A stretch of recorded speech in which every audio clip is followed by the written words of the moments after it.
Okey.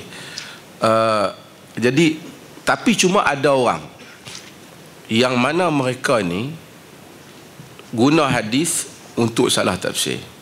Salah satunya parti politik lah.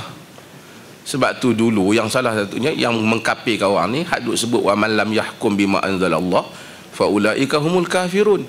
Siapa yang tak berhukum dengan hukum Allah, dia jadi orang kafir. Lalu dia kafirkan kerajaan. Saya bukan bela kerajaan, tapi sampai nak mengkafirkan kerajaan adalah satu benda yang salah.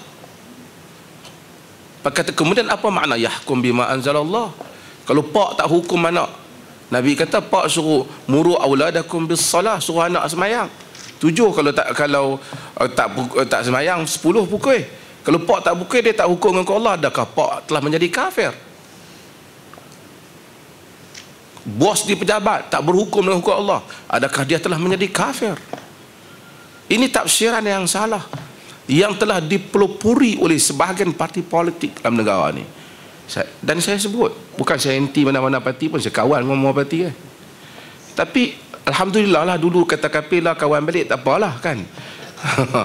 Itu kita kata politik tak boleh kira. Kawan hak kata kafir sakan dulu, dengan buat keluar amanat apalah, jadi kawan baik kan. Jadi dalam politik dia berbeza, tapi agama, the ground of religion is principle. Dalam agama, ground dia, asas dia adalah prinsip. Termasuk dalam parti Ustaz Zul lah, tafsiran jamaah, iltazim jama'atul muslimin wa imamahum, iltizam dengan jamaah muslimin dan imamnya.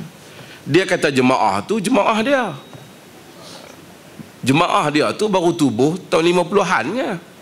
Hadis Nabi ni 1400 lepas tahun tu.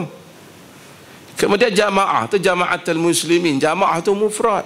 Kalau dia jama'atul muslimin, orang lain tak boleh jadilah.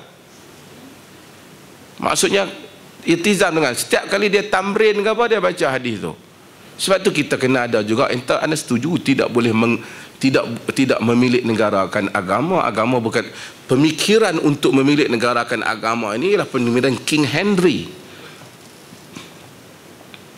Apabila Church of England berselisih dengan Vatican, panjanglah nak ceramah bab tu, tak padan untuk imam nak dengar tu kan. Tapi kadang-kadang kita kena betul, tak boleh biar orang tafsir agama, pening orang. Nanti dia kata siapa keluar daripada jamaah dia jadi kufur. Kerana perkataan jamaah ni bukanlah hadis tu satu je, banyak. Kerana orang yang fariqul jamaah, tariqul jamaah, banyak riwayat-riwayat yang menunjukkan orang ni telah mencabut Islam, telah keluar daripada Islam. Dia halalkan darah dia. Takkan nak kata orang keluar parti dia halal darah. Orang yang duduk dalam parti dia keluar pergi parti lain, kalau dianggap sebagai halal darah ataupun dianggap sebagai keluar pada Islam, macam mana hak tak masuk langsung daripada awal. Dan ini hari ini sebahagian orang mungkin akan tahu akibat dia daripada kita membiarkan tafsiran yang seperti ini.